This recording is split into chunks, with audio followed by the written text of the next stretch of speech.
En los dos vídeos anteriores de este tema introductorio de la asignatura tratamos con los modelos normativos del razonamiento.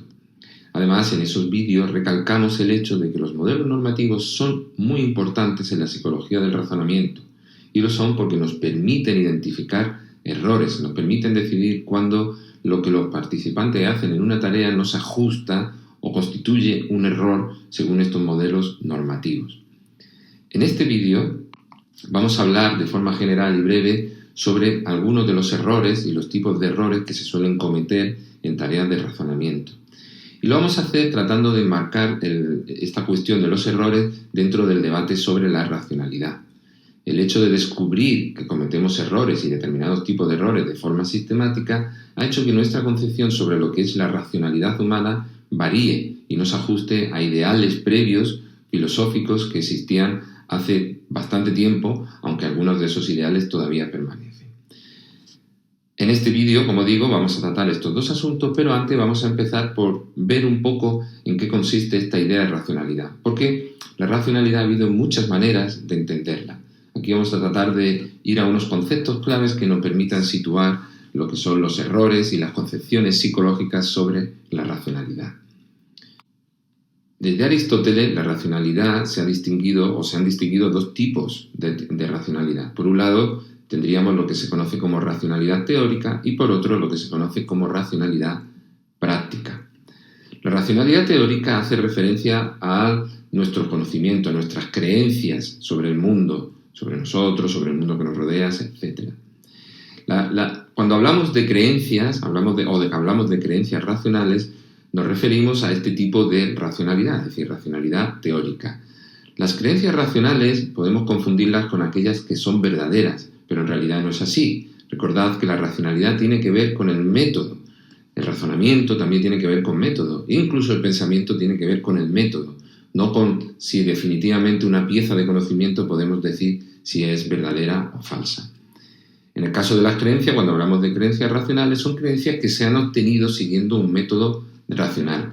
Y puede darse el caso, como vimos en algunos ejemplos en el razonamiento inductivo, que hayamos seguido un buen método, pero al final hayamos alcanzado una creencia que no es verdadera o que el futuro determina que realmente no es verdadera. Como ya vimos antes, siempre será algo hipotético. Sin embargo, sabemos que cuando seguimos determinados tipos de métodos, estamos de alguna manera maximizando la posibilidad de llegar a conclusiones que nos sean verdaderas y útiles, que nos permitan explicar y predecir el futuro. La distinción que tenemos que hacer aquí, por tanto, es yo puedo tener o saber que algo es cierto y lo puedo saber por casualidad, porque lo he aventurado, pues esto es esto, ya está. O lo puedo saber porque he seguido un método racional, he seguido un método que justifica y maximiza el hecho de descubrir cosas que son verdaderas. Entonces, cuando hablamos de creencias racionales, según la racionalidad teórica, no son, insisto, creencias que son definitivamente verdaderas, que ya sabemos que son verdaderas, sino hablamos de creencias que se han obtenido siguiendo procedimientos de razonamiento que llamamos racionales. El caso de la racionalidad práctica es diferente, porque aquí ya no nos referimos tanto a si nuestro conocimiento ha sido obtenido por buenos medios o por unos medios adecuados, sino que nos referimos a si nuestras acciones o decisiones han sido tomadas siguiendo procedimientos o métodos que son los adecuados para llegar a esos fines o a esos objetivos que nos planteamos, ¿no? A esos objetivos para la acción, a las decisiones. En parte, esta racionalidad práctica, más adaptativa, pues presupone la teórica, porque en muchas situaciones, para tomar una buena decisión o tomar un acertado curso de acción, pues requerimos de un conocimiento, unas creencias que probablemente han tenido que, en parte, formarse de una manera correcta y a ser posible, como ya hemos comentado antes, que además sean ciertas o verdaderas. Sin embargo, la racionalidad práctica no es con respecto a mantener una determinada creencia, como por ejemplo lo que os pongo en esta diapositiva, donde veis una imagen de una tierra plana, ¿no? Pues eso sería una creencia que todos juzgaríamos como que es falsa y que también podríamos juzgar como creencia irracional, aunque aquí debo de insistir que probablemente hay gente que defiende el terraplanismo usando argumentos muy sofisticados que nos pueden hacer pensar que realmente lo están haciendo de una manera racional, aunque seguramente hay otros aspectos en su forma de defender su idea que quizás no sean los racionales. Como digo, eso serían las creencias racionales y es algo que depende del método que usemos para conseguirlo. La racionalidad práctica presupone parte de la racionalidad teórica, pero tiene un objetivo y unos fines distintos. Y lo que importa aquí es hasta qué punto nuestros métodos nuestros medios nos permiten llegar a los fines que nos proponemos en nuestra acción o en nuestra toma de decisiones. Es, por lo tanto, una racionalidad en ese sentido práctica. Bueno, estos son los dos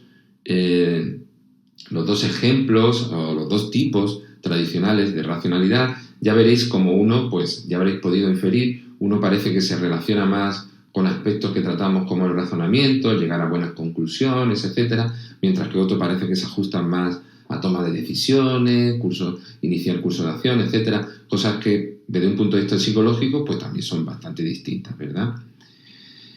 Hay además de estos dos tipos de conceptos o formas de entender la racionalidad, hay además dos preguntas que está bien que sepamos diferenciar con respecto a la racionalidad. Dos preguntas con respecto a la racionalidad. Una es la normativa y ¿es deseable que pensamos y vivamos racionalmente? Esto ha generado muchos debates, especialmente a partir de los años 60, probablemente 70 del siglo pasado, y es básicamente un debate en el que si realmente podemos fiarnos de la razón o debemos dejar llevarnos por la razón, por el pensamiento racional, etc. Bueno, en realidad yo creo que prácticamente todos pensamos, incluso aquellos que son relativistas y se ponen a la idea de un pensamiento racional y dicen que es algo puramente occidentalizado, etc. Incluso en esos casos ellos están tratando de argumentar usando criterios que podríamos llamar como racionales o de argumentación razonable, ¿no? Por lo tanto, en ese sentido, la racionalidad o la pregunta de si debemos seguir o pensar racionalmente, yo creo que incluso los que se oponen, de alguna manera, implícitamente, aceptan que debe ser así. Y además hay muchas razones para confiar en los métodos racionales de conseguir información o de tomar decisiones. Esas razones son evidentes. Primero, nos permiten predecir y tener coherencia en nuestra forma de actuar. Pero en cuanto a los logros como seres humanos que hemos tenido como sociedad, pues están los avances en ciencia, tecnología, medicina. De hecho, por ejemplo, también hay que tener en cuenta que la lógica, que es uno de esos grandes métodos, ¿no?, racionales, pues ha sido fundamental en nuestra vida hasta el punto de que podemos considerar que gran parte de lo que hacemos hoy depende de la lógica, puesto que los ordenadores no son otra cosa que la implementación de la lógica que se ha ido desarrollando, una implementación computacional de la lógica que se ha ido desarrollando durante los últimos siglos. Por lo tanto, vale, esta es una cuestión normativa que no es la importante para la asignatura y no es la importante para los psicólogos, pero en la que podemos tener una opinión. Y yo os acabo de dar un poco cuál sería mi opinión en este sentido. Pero la que sí que es importante para los psicólogos es la que llamamos como la pregunta descriptiva. ¿Pensamos y actuamos generalmente de forma racional? ¿Somos por defecto seres racionales? ¿Necesitamos algún entrenamiento para ello? Bueno, pues esta es la pregunta que trata de responderse en diferentes ámbitos en la investigación en psicología. Entonces aquí tenemos que distinguir claramente entre lo que sería la racional ideal, la perfecta, la que desearíamos, y la que los estudios de psicología o en psicología del pensamiento pues nos está diciendo que es la racionalidad que en general y mayoritariamente ponemos en práctica. Esa racionalidad psicológica, como hablaremos a continuación, es una racionalidad limitada. Además, pues aquí también debemos diferenciar entre lo que sería la racionalidad normativa, que tendría que ver con esos modelos que hemos visto, modelos normativos, ¿no?, lógicos, por ejemplo, como los que vimos en los vídeos anteriores, versus la adaptativa, ¿no?, que sería la de carácter más psicológico, la que trata más o menos, la que usamos diariamente para conseguir nuestros propios fines y objetivos. En realidad estas son las cuestiones relacionadas con la racionalidad que importan a la psicología. ¿Realmente pensamos y actuamos de forma racional? A partir de aquí, todo lo que vamos a comentar en este vídeo está centrado fundamentalmente en esta cuestión y no en la cuestión normativa de si deberíamos o no pensar racionalmente. En psicología, el primer autor que destacó que somos racionalmente imperfectos fue Herbert Simon. Simon propuso esta idea de la racionalidad limitada o restringida que se oponía a la idea o al ideal de un hombre o un ser humano capaz de tomar decisiones que optimizan o maximizan los beneficios. Esta es una idea que circulaba en economía y a la cual Simon se oponía dando argumentos que fueron fundamentalmente inicialmente teóricos y a los que se añadieron con posterioridad argumentos más empíricos. Los teóricos, que son los que vamos a comentar en primer lugar, tienen que ver con la imposibilidad de ser perfectos a la hora de optimizar cualquier tipo de decisión o curso de acción.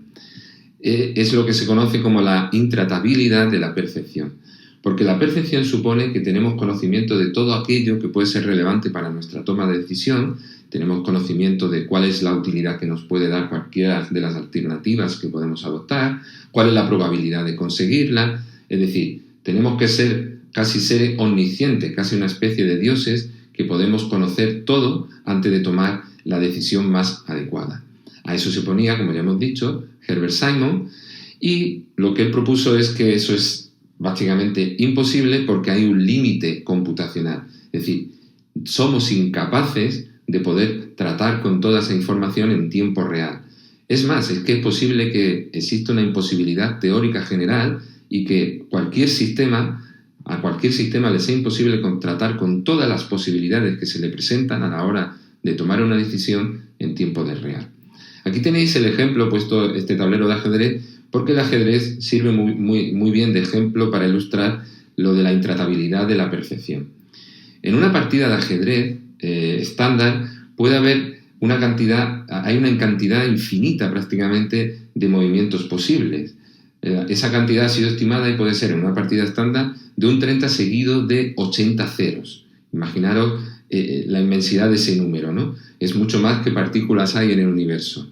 Evidentemente, ni nosotros, ni incluso las máquinas de las que disponemos actualmente son capaces de hacer en tiempo real esos cálculos. De hecho, estos cálculos en un ordenador actual pues posiblemente llevarían millones de años para poder calcular todos los movimientos posibles en una partida estándar, una vez que se ha iniciado esa partida.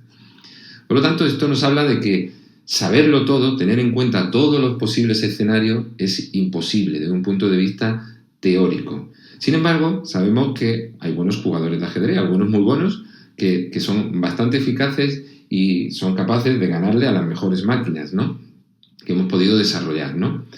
¿Cómo es posible que hagamos esto? Y esta fue una de las grandes ideas de Herbert Simon. Él propuso la idea no solo de que no somos capaces de optimizar, de que tenemos una limitación en nuestra capacidad, sino también la idea de satisfacción. Es decir, somos capaces de alcanzar algunas decisiones, conclusiones, ideas que son las suficientemente buenas en el contexto en el que se produce. Por satisfacción, entonces, la satisfacción se define por lo contrario. Bueno, no sería exactamente lo contrario, pero por oposición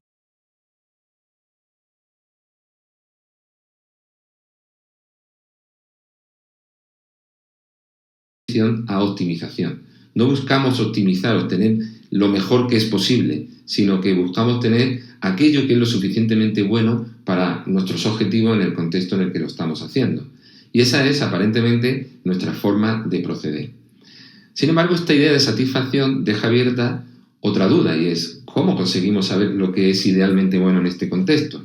Y es aquí donde aparece la idea de restricción, o también que se enmarca en un problema más general que ha dado muchos dolores de cabeza a la inteligencia artificial, que es el problema del marco. No vamos a entrar en el problema del marco, sino que vamos a centrar en la idea de restricción. La restricción viene impuesta por el contexto y nuestro conocimiento previo. Por lo tanto, son estas restricciones que nos da nuestro conocimiento y el contexto en el que nos desenvolvemos los que nos permiten alcanzar una idea que se ajusta a nuestros fines y a la información que nos da el contexto y nuestro conocimiento previo, y que es una decisión lo suficientemente buena con esa información restringida de la que disponemos. Por lo tanto, la idea de restricción tiene que ver con aquello que nos permite o nos limita la cantidad de opciones que podemos poner como solución a un determinado problema y nos permiten llegar a lo que sería la opción satisfactoria, una que es lo suficientemente buena. La importancia de la restricción es que va de la mano de la satisfacción, puesto que la satisfacción no podría por sí misma explicarse, puesto que ¿cómo sabemos lo que es realmente o suficientemente bueno? La única manera de saberlo es recurrir a las restricciones, y las restricciones están impuestas por el contexto, la situación en la que nos estamos desenvolviendo y por los conocimientos de los que ya dispone el propio sistema. Por lo tanto, esta sería la limitación teórica y la propuesta de Herbert Simon, ¿no? Computacionalmente es imposible ser perfecto y lo que caracteriza a los seres vivos y especialmente a los seres humanos es que se mueven de una manera muy eficaz porque son capaces de poner en marcha lo que se conoce como la satisfacción por restricciones. Decisiones, acciones o elecciones que son suficientemente buenas en el contexto en el que se encuentran o se produce.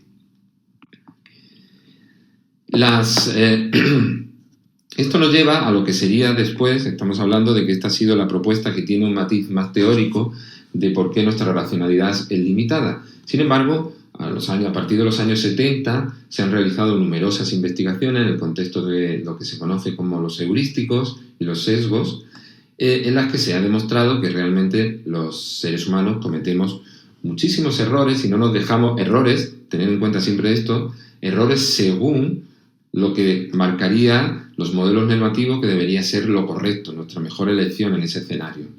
Y en esas situaciones lo que se encuentra es que cometemos errores, que esos errores, que se conocen a veces como sesgos, son desviaciones sistemáticas, es decir, son errores que producimos de forma mayoritaria y que producimos de forma sistemática. En diferentes escenarios podemos producir el mismo tipo de error. De ahí que se hable de que estos errores están producidos porque nos estamos dejando llevar o estamos siendo influenciados por algún tipo de forma de procesar la información que está de fondo, que es lo que se conocerían como los heurísticos. Entonces, los sesgos reflejan lo que sería un error en la forma de procesar la información y ese error es un error porque lo definimos en comparación a lo que esperaríamos según los modelos normativos. Pero en realidad es un error que lo que está reflejando es la acción de esto que llamamos heurístico. Y ahora vamos a tratar de definir lo que son los heurísticos. Los heurísticos son estrategias o formas de procesar la información que suelen ser simples, que suelen tener bajo coste cognitivo, que a veces son bastante automáticas y que tienen un valor adaptativo, es decir, son útiles. En realidad son formas de procesar la información que nos han servido a lo largo de nuestra historia evolutiva para procesar información y desenvolvernos en el medio. ¿Qué ocurre? Que estos heurísticos que son útiles para determinado tipo de cosas, a veces los usamos para tareas en las que no deberíamos usarlo. Eso es lo que se conoce como sustitución. Por ejemplo, un ejemplo clásico es cuando, que descubrió Kahneman y Tversky, fue que usábamos un heurístico, del que hablaremos un poco más adelante y luego lo vais a ver en otros temas, que es la disponibilidad, y lo que hacemos es, en lugar de hacer un cálculo de la frecuencia o de estimar realmente la frecuencia desde un punto de vista según el cálculo de probabilidades o estadístico, lo que hacemos es guiarnos simplemente por la disponibilidad, por la facilidad con la que algo nos aparece, se nos activa en nuestra cabeza, en nuestra mente, para sustituir esa disponibilidad por la frecuencia. Es decir, si algo está muy disponible, pues entonces es que es muy frecuente. Sin embargo, para llegar a un cálculo de la frecuencia correcta, deberíamos aplicar otros métodos que no sean la disponibilidad. Por lo tanto, el heurístico, insisto, es una forma de procesar la información, una forma que tiene muchísima utilidad en muchísimos contextos, pero que a veces nos lleva a cometer sesgos cuando tenemos que hacer tareas en las que nos basamos en la información que nos da el heurístico en lugar de aplicar los cálculos o los procedimientos que serían los adecuados para resolver esa tarea.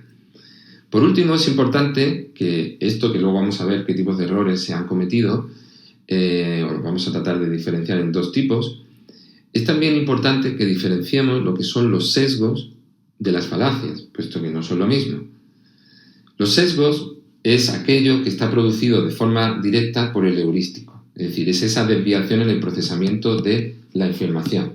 Entonces, cuando hablamos de sesgo, hablamos de sesgo de disponibilidad también, pero nos estamos refiriendo al heurístico de disponibilidad. Digamos que el sesgo es una de las escalas del heurístico. La falacia es otra cosa. La falacia es cuando realmente cuando construimos argumentos, por ejemplo, en el razonamiento evaluamos argumentos que son inválidos o que son débiles.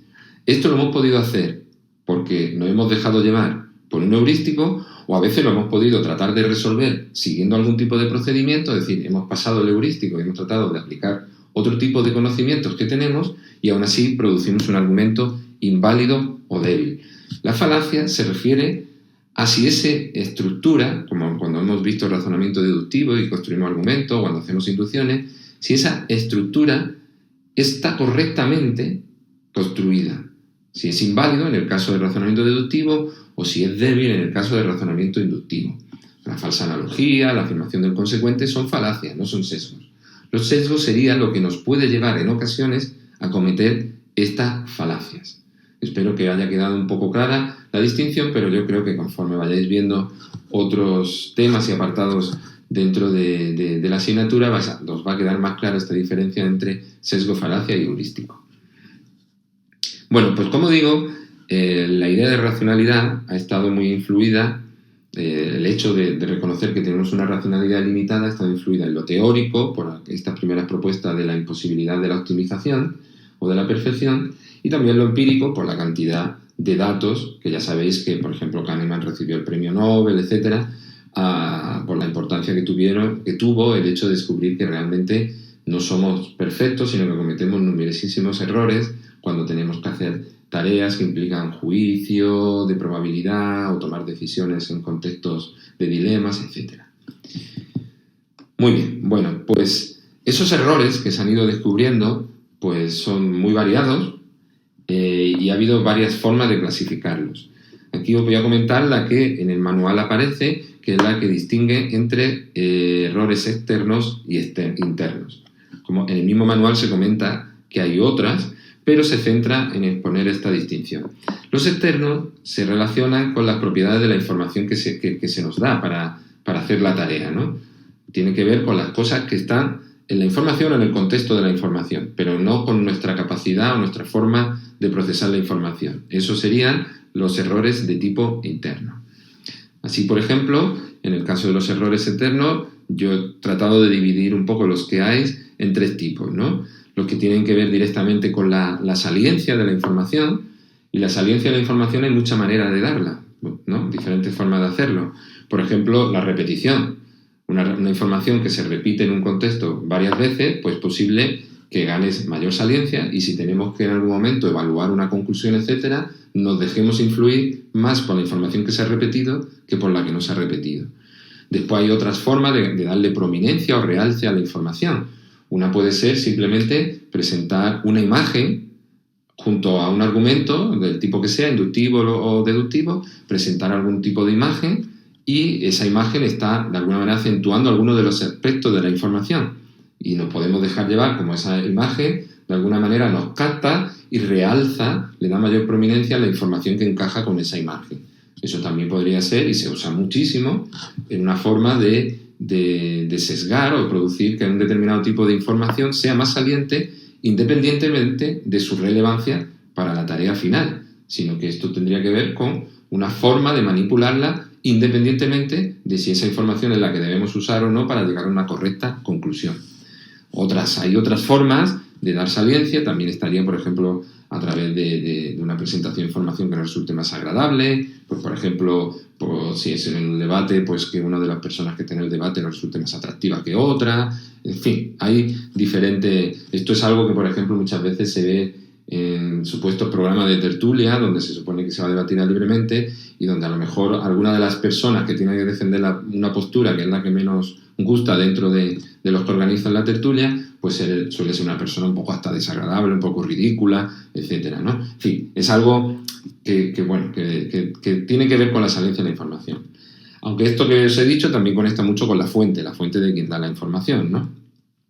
Entonces, pues, el otro tipo de errores externos pues tiene que ver con la fuente, ¿no? La autoridad, pues tendemos, si nos parece que una persona tiene autoridad en un campo, pues tendemos a creer más la información que nos da, y eso es la fuente, independientemente de la información que nos haya dado, tiene que ver con su autoridad, ¿no?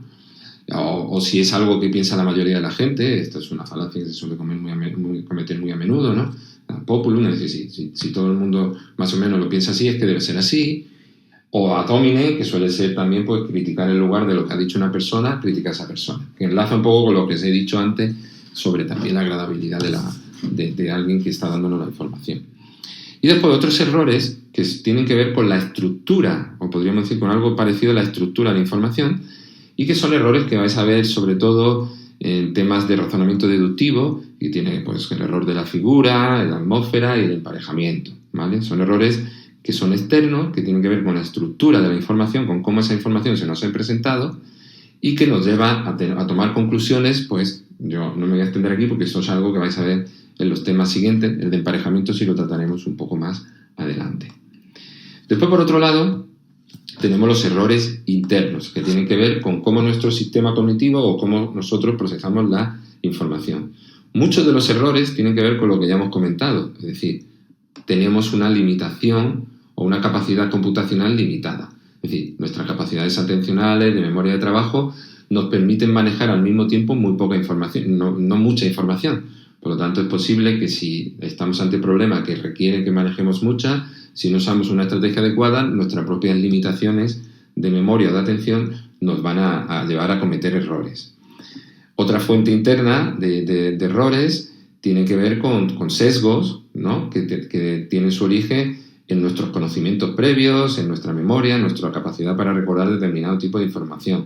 Estos son los errores como la disponibilidad, que es aquello que se nos viene antes porque nos resulta fácil de recuperar, de reconocer, etc., y que ya guía nuestros juicios, nuestra forma de seguir procesando información.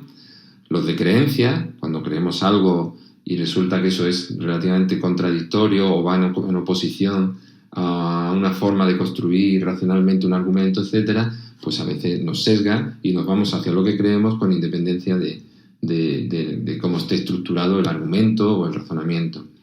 La representatividad, que es cuando es algo que, por ejemplo, se relaciona con lo que comentamos en otro vídeo de la falsa analogía, ¿no? O de los errores en inducción, mejor dicho.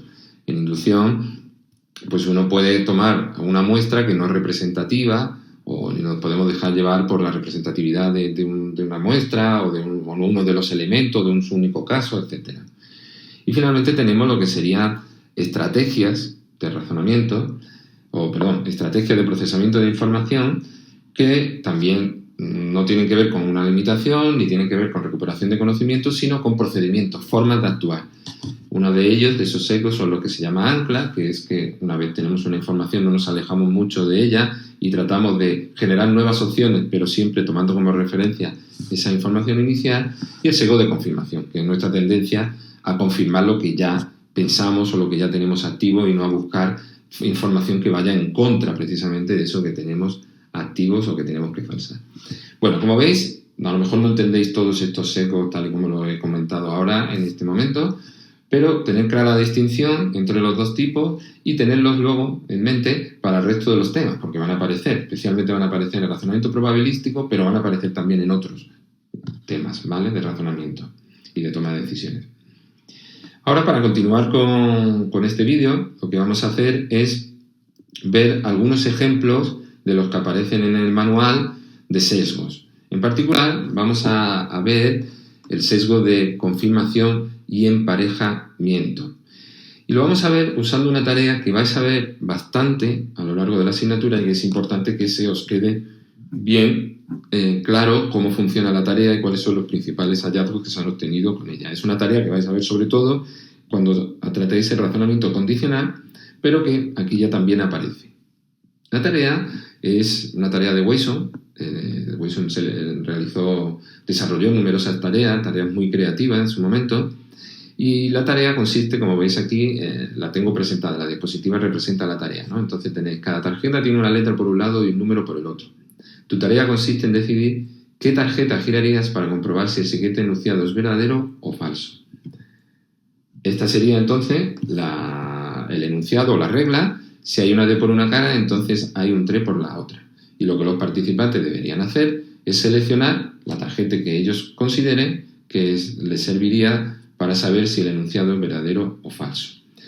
¿Qué se suele encontrar en esta tarea?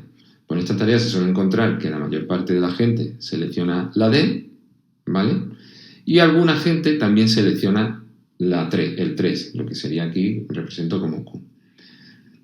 Muy poca gente selecciona no P y muy poca gente selecciona otra que es no Q. Sin embargo, la decisión correcta no es esa, porque la decisión correcta sería seleccionar la D como se ha hecho, pero seleccionar también el 7 o la no Q, porque en esta tarea Si no entendéis muy bien por qué, tendréis que repasar un poco el tema de razonamiento condicional y tal. Aquí voy a ir un poco por encima porque no nos podemos extender mucho. Pero en esta tarea lo que se trata de buscar, o la forma correcta, mejor dicho, de resolverla, es buscando las tarjetas que representen P y no Q. ¿Por qué? Porque esto permite falsar la regla en lugar de confirmarla. Entonces, si levanto no Q, por ejemplo, y por casualidad, es decir, levanto el 7 por casualidad, aparece una D, por lo tanto eso sería falso, porque esta opción es falsa para la regla, y entonces me permitiría falsarlo. Y si levanto una D y por casualidad aparece no Q, pues también me permitiría falsarlo, ¿vale? O confirmarlo, que sería lo que la mayor parte de la gente ve, ¿no? ¿Qué ocurre? Que la gente lo que trata de hacer en estos casos no es buscar P y no Q, sino que trata de buscar P y Q. P y Q sería la D y la 3. Es decir, la gente trata de confirmar. Le da la vuelta a la D con la esperanza de ver si está el 3 por detrás. Y le da la vuelta al 3 con la esperanza de ver si está por detrás el AD. Es decir, tratan de confirmar la información. O esta fue una de las primeras propuestas que se hizo cuando se encontraron los errores que se cometían en esta tarea. Se habló de que podía haber un sesgo de confirmación o que las personas encontraban mucha dificultad en falsar, que más o menos vendría a significar lo mismo. ¿Qué ocurre? Que como se señala en el capítulo, en el manual, en el tema, pues no está tan claro que ese fuese el sesgo real que estaba cometiendo la gente, sino que posiblemente pudo ser otro tipo de sesgo que no es interno como el de confirmación, sino externo. Sería el sesgo de emparejamiento. ¿Cómo se llegó a la conclusión de que posiblemente pudiera ser más un sesgo de emparejamiento que el sesgo de confirmación, el que estuviera explicando que la gente no seleccionase la carta correcta, en particular que no se seleccionase en el condicional afirmativo no Q? Bueno, pues lo que hizo Evans en un estudio en colaboradores fue presentar condicionales negados, en los que se negaba a veces el antecedente, en otras veces el consecuente, y los comparaba con los afirmados, evidentemente.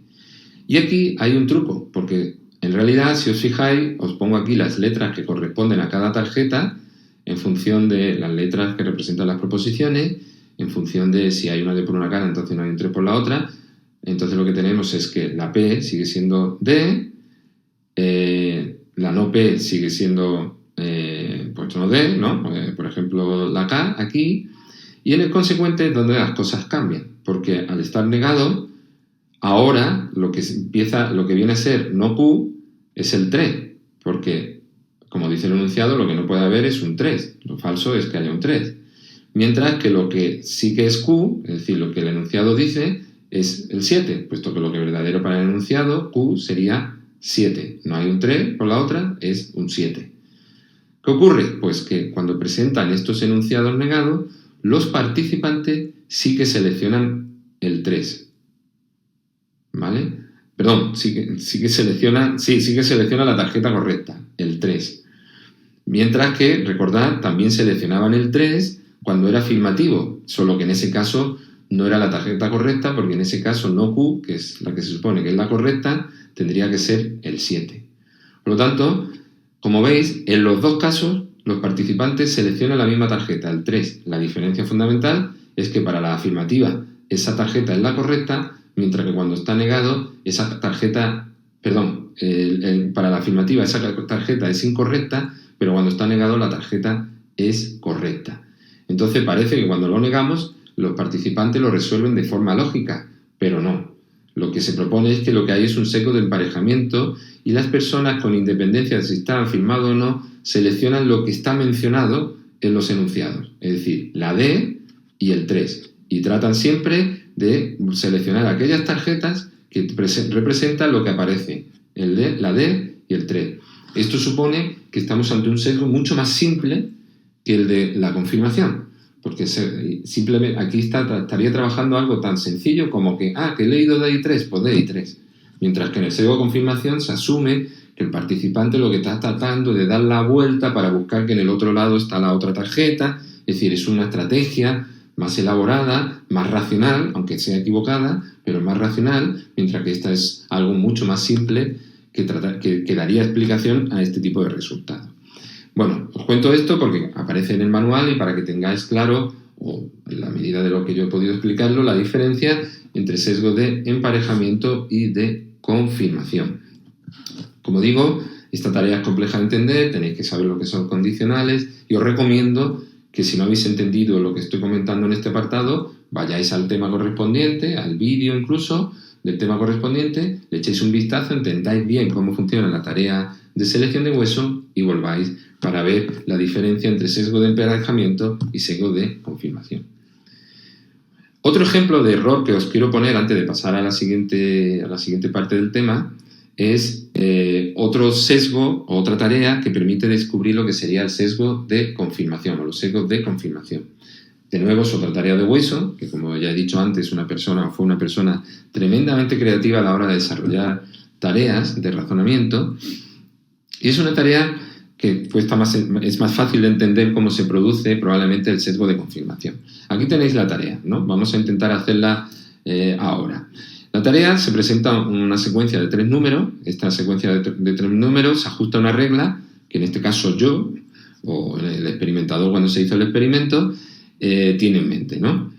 La tarea consiste entonces, para los participantes, para vosotros en este caso, descubrir cuál es la regla. Para ello se tienen que generar de una en una secuencias de 3 números. Sobre cada secuencia que se generen, pues yo indicaría, o el experimentador indicaría, si se cumple o no con la regla. Puedes generar secuencias, o puedes estar generando secuencias hasta que uno se siente confiado en conjeturar cuál es la regla en cuestión, en anticipar cuál es la regla, ¿no? Entonces, imaginaros que aparecen las reglas, estoy poniendo aquí las reglas que generalmente se dan, ¿no? De hecho, la mayor parte de los participantes, y cuando digo la mayor parte, no sé si era un 80 y tanto por ciento, de hecho, en el estudio original al menos, no fueron capaces de resolver esta tarea correctamente, de dar con la regla. Entonces, bueno, la mayor parte de lo que hacen es empiezan a generar números como los que veis aquí, ¿no? Pues en la primera regla, pues tenéis aquí 8, 10, 12, entonces dicen 8, 10, 12, y yo que tengo la regla en la cabeza, pues digo, pues sí, esa secuencia cumple con la regla. Se vuelve a generar otra y dicen, 22, 24, 26. Sí, también cumple con la regla. 32, 34, 36. Pues también cumple con la regla. A lo mejor ya en algún momento de estos habéis propuesto, pues entonces es que incrementan de 2 en 2, o que incrementa porque son números pares, o cosas por el estilo. Sin embargo, casi nadie da reglas como esta que está aquí, ¿no? 6, 47, 1. Esta regla da secuencias como esta que tenéis aquí. Esta es una secuencia que, de alguna manera, es una forma de falsar la secuencia que está aquí, 2, 4, 6, puesto que ya no sigue ni que sean números pares, ni que vayan de 2 en 2, ni siquiera sigue que vayan en orden ascendente. Si me hubierais dado esta regla, yo habría dicho, no, esta regla no lo sigue. Y podríais tener ya más facilidad para descubrir que la regla es que son 3 números ascendentes, cualquiera que sean. ¿De acuerdo? Si los números no son ascendentes, como ocurre aquí, pues entonces ya no puede ser, o puede cumplirse la regla. No importa si son pares, si son impares, etc. Es números ascendentes. Podría ser el 3, el 5 y el 6 o cualquier otro, ¿vale? Pues nadie daba, y según la hipótesis más plausible inicialmente al menos de por qué esto ocurría así, es porque la gente, una vez tiene esta secuencia, trata de confirmar la información que está ahí. Entonces se fija mucho en que son números pares, se fija mucho en que van de 2 en 2 y quizá ignoran la posibilidad de que si no son pares o no son números pares, pues también podrían serlo y podrían dar con una secuencia de números impares que sería correcto y que cumple con la regla. Este sería, por tanto, otro ejemplo de sesgo de confirmación y que tiene que ver con nuestra estrategia, nuestra tendencia a centrarnos en coger algo y buscar la información que es consistente o confirma o verifica eso, en lugar de buscar aquella que podría ir en contra, precisamente, de la información que tenemos delante. Muy bien. Me he extendido un poco en exponer estas 2 tareas, pero bueno, os va a servir de puente para enlazarlo también con los temas correspondientes. La última parte de este vídeo y del tema la vamos a dedicar a las diferentes concepciones psicológicas que existen sobre la racionalidad. Como ya hemos visto, desde un punto de vista psicológico, y esto es algo que es común a prácticamente todas las concepciones que vamos a ver, a todas las teorías, desde un punto de vista psicológico, como decía, nuestra racionalidad se considera limitada. Hay una limitación como mínimo a nivel computacional. No podemos realmente manejar toda la información que sería necesaria para operar o proceder de una forma racionalmente correcta o normativa, ¿no? Esto es común a todas las teorías. Todas las teorías reconocen que hay errores empíricos y que formalmente o teóricamente la racionalidad perfecta o lógica es prácticamente imposible.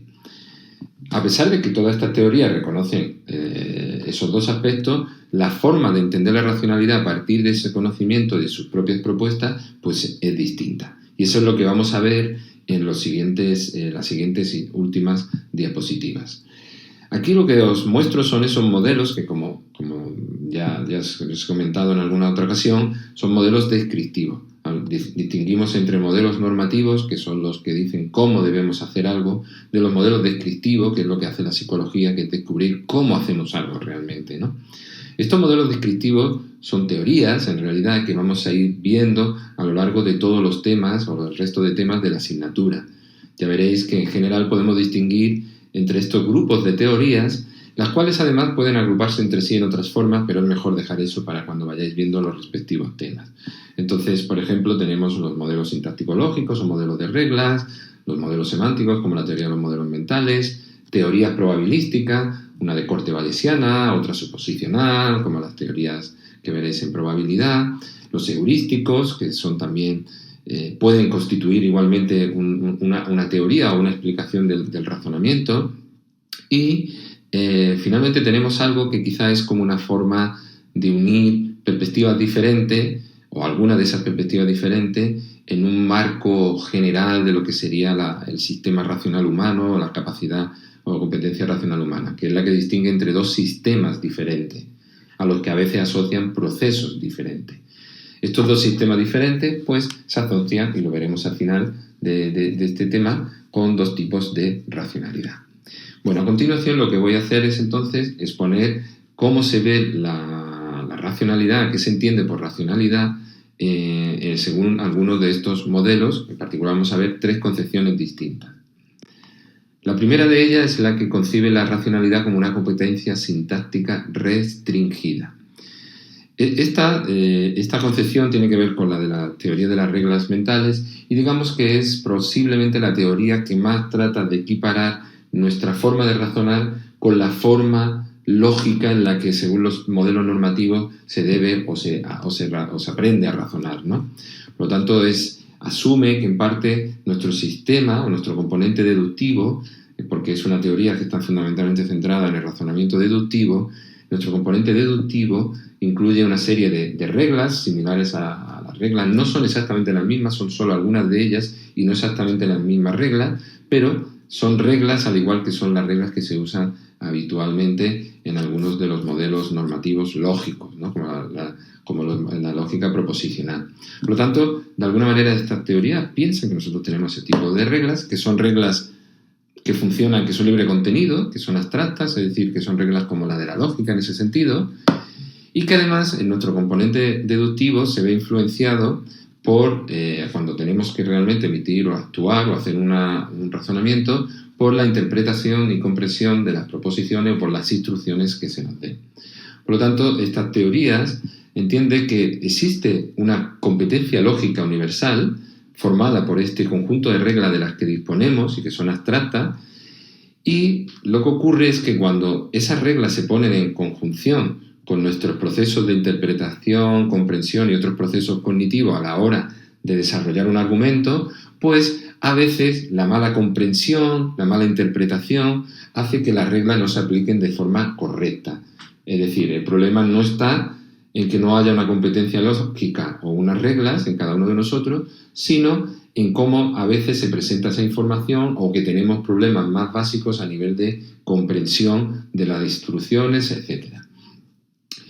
¿Qué ocurre? Que esta teoría entonces explica esos errores a partir de ahí, pero a pesar de que explica los errores que solemos cometer o trata de explicarlo en base a esos errores de interpretación y comprensión, pues se enfrenta a algunos problemas, ¿no? El primero es que no todos los contenidos distorsionan, sino que son un conjunto específico, como ya veréis en algunas otras tareas de razonamiento deductivo, los que realmente favorecen o impiden que apliquemos bien esas supuestas reglas que se tendrían según estos modelos teóricos. Y además, en contra de ello va también que incluso cuando hacemos las tareas más libres todavía de contenido, es decir, cuando trabajamos con cuando trabajamos con problemas muy abstractos, los participantes cometen muchos errores. De hecho, casi cuando más errores cometen. Si realmente el problema viene porque las reglas sí están bien, pero es el contenido lo que las modifica, si usamos contenido que no puede modificar porque es un contenido neutro, ¿por qué realmente entonces los participantes siguen cometiendo errores? Aparentemente, estas teorías de reglas que tuvieron mucho peso en su momento cada vez han tenido que modificarse y además cada vez han perdido un poco más de peso. Una alternativa que no propone que la racionalidad tiene que ver con una competencia lógica universal, en este caso de tipo deductivo, pero una teoría alternativa que sí que de alguna manera considera que tenemos algún tipo de lógica, pero es una lógica no universal, no una lógica de reglas que aplicamos para todo, sino una lógica específica. Es decir, son reglas que nos valen muy bien para determinados tipos de contextos o dominios en los que nos manejamos. Por eso se habla de competencia lógica específica de dominio. Y especialmente los proponentes de estas teorías, que por ejemplo la teoría de los esquemas pragmáticos, hablan de reglas que están ajustadas o esquemas de reglas que están ajustadas a razonamiento deóntico, es decir, razonamiento que tiene que ver con las normas, con deber hacer, con las prohibiciones, con los permisos, etc. Razonamiento deóntico. Ya lo veréis cuando veáis el tema sobre razonamiento condicional, cuál es la característica principal de este tipo de razonamiento. Lo que aquí tenéis que tener claro es que se trata de una esfera muy específica de razonamiento, donde, por ejemplo, usamos verbos sobre todo como deber, ¿no? O deber. Entonces, o permitir, ¿no? O obligar, etc. Cuando podemos cambiar o usar esos verbos y estamos construyendo un argumento con premisas y conclusiones, estamos hablando de razonamiento deóntico. Y es en ese contexto donde, según estas teorías, pues desarrollamos un conjunto de reglas que funcionan muy bien en ese contexto y nos permiten actuar racionalmente en ese contexto. Por eso hablamos aquí, en este caso, de una competencia lógica específica, no universal. Sin embargo, es una competencia que se aprende probablemente y que depende del contexto. Es una racionalidad adaptada a contexto y contenidos con fines específicos, que se diferencia, por tanto, mucho de la otra concepción de competencia sustantiva restringida, que habla más bien de competencia lógica universal, donde el contexto y los contenidos no tienen nada que ver. Muy bien, la otra propuesta se enmarca dentro de lo que se conocen como los modelos semánticos o modelos que la teoría más representativa es la teoría de los modelos mentales. Posiblemente, aunque hay teorías actuales que son también muy completas, posiblemente el modelo mental sea la teoría que más esfuerzo ha hecho para explicar casi todos los fenómenos del razonamiento e incluso de la psicología del pensamiento. Es una teoría de muy amplio espectro que se aplica también incluso en la comprensión del lenguaje, etc. Entonces es una teoría que se aplica a determinados conceptos de la psicología del razonamiento, pero que es amplia. Esta teoría, la diferencia que tiene con la otra es que no supone que hay una serie de reglas que son universales, que son abstractas y que todos compartimos que podemos aplicar. Ni siquiera supone que hay unas reglas muy específicas, sino que piensa que la deducción, el razonamiento, se lleva a cabo mediante la combinación de modelos mentales o representaciones, más otro componente que llaman la búsqueda de contraejemplo. Como digo, estas teorías, para entenderla bien, probablemente la tendréis que ver en los contextos de otros temas, ¿no? Pero bueno, esta teoría básicamente lo que defiende es que nuestra forma cognitiva de operar con el conocimiento, con la información que nos vamos enfrentando es representando la información tal, ¿no? Representando de una forma que equivale a aquello que está delante nuestra, representando las situaciones del mundo, posibles, futuras, etc. Y cuando tratamos de razonar, lo que hacemos es esas representaciones de cada una de las premisas, tratamos de combinarla y tener una representación que sea consistente con esas representaciones de la premisa. Como veis, aquí no hay regla en sí, en principio. Lo único que tienes que tener en cuenta es la formación de representaciones de las proposiciones, la combinación de esas representaciones y una característica que lo asimila a veces a modelos lógicos, que es la concepción de que los operadores lógicos, como el sí, el no, la conjunción, etcétera, tienen un significado que todos conocemos y que es un significado cuasi lógico. Pero bueno, no me voy a extender mucho más en esto, simplemente es una teoría que habla de una competencia semántica en la que lo que es fundamental para la racionalidad es nuestra capacidad para representar, para entender esos significados de los operadores lógicos y para buscar contraejemplos. Esto quizás sería la característica más definitoria de la racionalidad según los modelos semánticos, especialmente según la teoría de los modelos mentales. Buscar contraejemplo es buscar aquello, por simplificar un poco y no entrar en muchos detalles, aquello que falsaría un argumento, aquello que falsaría una regla. Pues, por ejemplo, sería encontrar unas situaciones que realmente son falsas, que se sacan a partir de las premisas, que serían falsas para la conclusión que obtenemos. Pero para entenderlo de una forma más genérica, buscar un contraejemplo es buscar una información que es falsa para cualquier tipo de enunciado. Bueno, pues ¿dónde estaría entonces el origen, ¿no? Es decir, a lo que es la búsqueda de contraejemplo y estas propiedades de operación o esta forma de operar semántica sería la base de la racionalidad? ¿Dónde estaría entonces, según esta teoría, el origen de los errores, de esas distorsiones? Que recordad que las distorsiones pueden ser errores o facilitaciones, ¿vale? Pues según esta teoría están limitaciones de la memoria de trabajo, porque no podemos representar mucha información al mismo tiempo, no podemos representar diferentes situaciones o eventos al mismo tiempo. Si las premisas imaginaros hablan de 4 escenarios diferentes, pues representar 4 escenarios diferentes y después combinarlos es una tarea con muchísima carga, con muchísimo coste cognitivo, y tenemos un límite a la hora de operar, ¿no? Y después la otra fuente de sesgos no es que no podamos representar con mucha profundidad, porque no podemos considerar todos los escenarios, sino que además tenemos un conocimiento previo y hay un contexto, es decir, una serie de claves pragmáticas que nos llevan a considerar una información por encima de otra, etcétera, y que nos puede llevar a distorsiones, nos puede llevar a cometer los errores que hemos visto con anterioridad. Bueno, pues esta sería como la segunda concepción de la racionalidad, como competencia semántica restringida, que al igual que la anterior, asume que nuestra racionalidad es limitada y trata de explicar cuál es el origen de los errores y de esa limitación. Finalmente, hay otro grupo, pues un grupo amplio, en el que de concepciones teóricas que hablan de una competencia, la racionalidad como una competencia en satisfacción de restricciones. La satisfacción, ya hemos hablado antes, de la satisfacción de restricciones, hemos hablado antes cuando comentábamos lo que consideraba o lo que era la racionalidad limitada para Simon. En este contexto, cuando hablamos de competencia, de la racionalidad, competencia, de satisfacción de restricciones, hablamos de teorías que ponen mucho énfasis en precisamente ese hecho, es decir, en que la racionalidad consiste en esas estrategias, esos heurísticos, por ejemplo, que están adaptados para determinadas tareas de una forma muy específica y que hemos ido desarrollando en nuestra evolución, ¿no? A lo largo de nuestra evolución.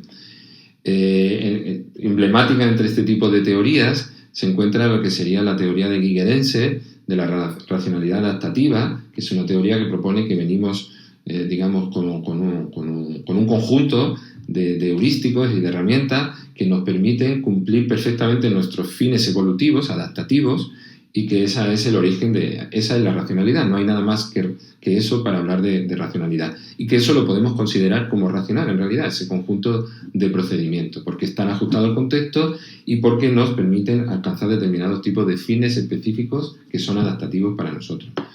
Tenéis que fijaros aquí que aquí estamos entonces hablando de una concepción de la racionalidad muy práctica, en el sentido de que ser racional equivale a conseguir los fines y objetivos que nos proponemos. Bueno, esto le ha traído muchos problemas a la propuesta de Gigerenzer, porque es posible que consideremos que la racionalidad es otra cosa, no solo eso. No es que eso no pueda ser. Recordad, de hecho, esa distinción que hicimos al inicio entre racionalidad teórica y racionalidad práctica.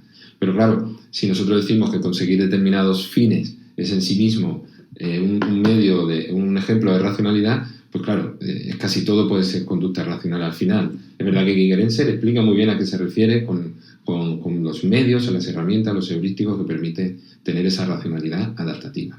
Bueno, esa sería una de las concepciones donde la competencia lógica es ese conjunto de procedimientos modulares separados, específicos para cada contexto o dominio que hemos ido adquiriendo y que funcionan muy bien en ese contexto, y cuando lo sacamos de contexto, pues funcionan regular. Entonces, finalmente, este tipo de teorías, que se basan más en los heurísticos, en aspectos mucho más simples de procesamiento, pues se han visto complementadas pues, por propuestas que hablan de una racionalidad dual. La teoría de los dos sistemas de Evans es posiblemente la más emblemática de ella, aunque hay varias, Stanovis, etc. Ha habido varios autores que han hablado de racionalidad dual y, de hecho, uno puede hasta pensar que la racionalidad dual también está de algún modo presente, al menos en la teoría de los modelos mentales. Pero bueno, la cuestión es que este tipo de concepciones lo que hablan es que tenemos dos tipos de racionalidad. La racionalidad tipo 1 podría ser como esta racionalidad adaptativa de la que hemos hablado antes, basada en heurístico, que es muy fiable para fines personales, etc. Y después estaría la racionalidad tipo 2, que es analítica, que tiene mayor coste cognitivo, que implica una mayor disposición por parte de la persona a entrar en ese tipo de deliberación, de forma de pensar, y que se ajusta a las normas, es decir, que sería una especie que equivaldría esta racionalidad a lo que conocemos o entenderíamos generalmente por competencia lógica. Es decir, este tipo 2 podría seguir aquellos códigos normativos, aquellos buenos procedimientos que se han estimado que son los adecuados para alcanzar determinado tipo de conclusiones o tomar las decisiones más aceptadas. Por lo tanto, estas propuestas de teorías duales o racionalidad tipo 1 tipo 2 de alguna manera engloban las dos, engloban lo puramente adaptativo con otra un poquito más deliberativa y analítica y que sí que coincide más con aquello que a veces pensamos cuando hablamos de racionalidad, ¿no? Con ese pensamiento más deliberado, guiado por buenas estrategias, buenos procedimientos, etc.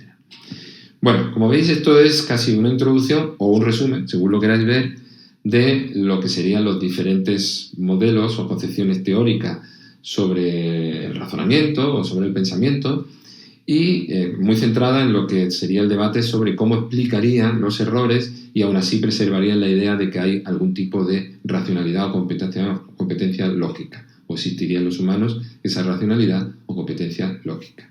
Con esto, por tanto, cerramos lo que sería este vídeo e igualmente los vídeos correspondientes al tema primero o introductorio de la asignatura.